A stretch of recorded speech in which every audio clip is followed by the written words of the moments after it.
150 à 200 000 euros de dommages et intérêts réclame ce matin Joël Devillé par l'intermédiaire de son avocat devant le tribunal civil d'Arlon. En face de lui, Gilbert Hubermont, représenté par son avocat, brille par son absence.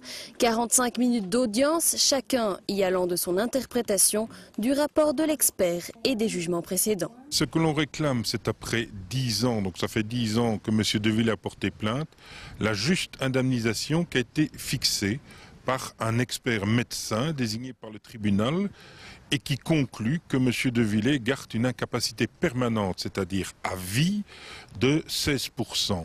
Donc c'est quelqu'un qui a souffert après les faits, qui souffre encore aujourd'hui et qui souffrira jusqu'à la fin de ses jours. Donc ça, c'est une certitude qui résulte du rapport de l'expert. Et le précédent jugement avait déjà souligné la faute grave de l'abuseur notamment par le caractère récurrent des abus, l'autorité qu'il avait sur la victime et le jeune âge de la victime à l'époque des faits. Une incapacité permanente contestée par la partie défenderesse qui met en avant la poursuite des relations entre le prêtre et M. Devillé longtemps après sa majorité. D'après l'avocat de la défense, maître de Dobelair, la faute doit se limiter à la période où le plaignant était mineur, reprochant également la non-activité de la victime au profit d'une certaine médiatisation de l'affaire.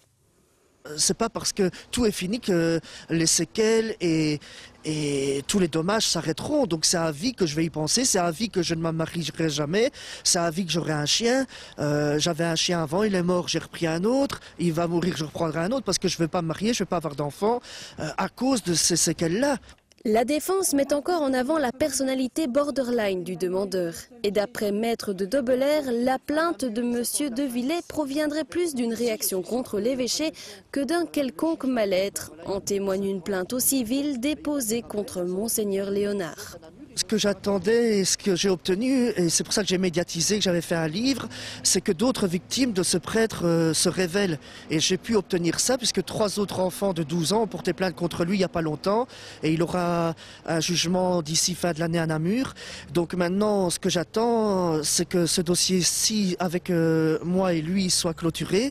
Comme ça, je peux continuer le dossier contre Monseigneur Léonard à Namur, parce que là, ils attendent la fin de ce procès ici. D'après le plaignant, Monseigneur Léonard, alors évêque du diocèse de Namur-Luxembourg, aurait minimisé les faits et malgré une mutation à Flawin, le prêtre abuseur n'aurait pas été sanctionné. Jugement du procès Devillé contre Hubermont le 30 novembre.